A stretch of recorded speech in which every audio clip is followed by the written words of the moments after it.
Hello বন্ধুরা, তোমরা সবাই দেখো, এই হচ্ছে আমার শাশুড়ি মা। তা তোমাদের দাদাভাই মারা যাওয়ার পর ননদের বাড়িতে ছিল। আর এই মানে 3 মাস হচ্ছে 4 মাস হচ্ছে ননদের বাড়িতে ছিল। এবার বাড়িতে দিয়ে গেছে কালকে হঠাৎ। আমি জানি না, আমি বলেছিলাম 2 মাস সময় নিয়েছিলাম, 2 মাস পরে নিয়ে আসবো, কারণ আমি তো অনেক ঋণ দেনা হয়ে গেছে, ওগুলো শোধ করবো বলে বলেছিলাম। এখন দিয়ে গেছে, কি করবো, দেখতে তো হবেই। তোমরা তো জানো আমি কলকাতায় নার্সের কাজ করি, ওখান থেকে টাকা ইনকাম করে নিয়ে এসে সংসার চালাই। তাই এখন এবার বাড়িতে এই শাশুড়ির এই অবস্থা, উনি হাঁটতেও চলতে পারে না, কিছুই করতে পারে না, খাইয়ে দিতে হয়, সব কিছু করতে হয়। তা ওনাকে দিয়ে গেছে বাড়িতে, এখন আর কেউ দেখতে পাচ্ছে না। তা আমাকেই দেখতে হবে, কি করবো, কিছু করার নেই। আমি নিজে তো নার্সের কাজ করি, লোককে সেবা করতে যাই, এখন নিজের ঘরে সেবা তো করতেই হবে। তা দেখো, সকালবেলা জল খাওয়াচ্ছি, বিস্কুট খাওয়াচ্ছি। আজকে আমার ছুটি আছে, কালকে থেকে আবার যাবো।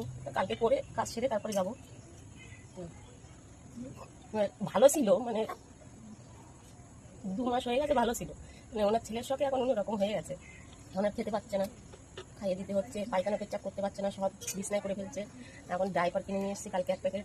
1 প্যাকেট ডাইপারের দাম এখানে আমাদের গ্রামে নিয়েছে 380 টাকা। বলো আমার পক্ষে কোথায় সম্ভব এত কিছু করার। ননদেরা দিয়ে গেছে ডাইপারের টাকা সব কিনতে, কিনে নিয়ে এসেছি কালকে একটা ডাইপার। তা আমি আবার বললাম ঠিক আছে থাক, আমি তো কলকাতায় যাচ্ছি, কলকাতা থেকে ওখান থেকে কিনে নিয়ে আসবো, ওখানে দাম কম আছে অনেক। কালকে সারা রাত ছেলে ছেলে করে কেঁদেছে। এখন আর কি করবে বলো, কিছু তো করার নেই। এখন উনি উঠতে বসতে কিছুই করতে পারে না। তা এখন শ্রাবণ মাস, বাবা ভোলেনাথের হয়তো ইচ্ছা ছিল ওনাকে বাড়িতে নিয়ে আসার, উনি বাড়িতে আসার জন্য পাগল হয়ে যাচ্ছে, ননদেরা রাখতেই পারছে না, বাড়ি বাড়ি করে মাথা খারাপ করে দিচ্ছে।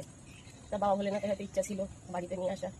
তা আমার তো মানে যুদ্ধের শেষ নেই, আবার নতুন যুদ্ধ শুরু। এনাকে এখানে দেখতে হবে, বাড়িতে আবার বাইরে গিয়ে পেশেন্ট দেখতে হবে। জীবনে শুধু পেশেন্ট দেখেই গেলাম। কিন্তু এখন যাই হোক, মাকে তো আর ফেলতে পারবো না, কী করবো বলো, দেখতে তো হবেই। তোমরা সবাই আশীর্বাদ করো যেন আমার শাশুড়ি মাকে আমি সেবা যত্ন করে ঠিকঠাকভাবে চালাতে পারি। কিছু বলার নেই আমার, তোমরা আমার পাশে থেকো। জানি না আমি আগামী দিন কীভাবে চালাবো, কীভাবে এখানে কাজ করবো, কলকাতায় যাবো, আমার কিছু জানা নেই, সংসার তো চালাতে হবে। তা তোমরা আমাকে আশীর্বাদ করো, আমি যেন ঠিকভাবে চলতে পারি।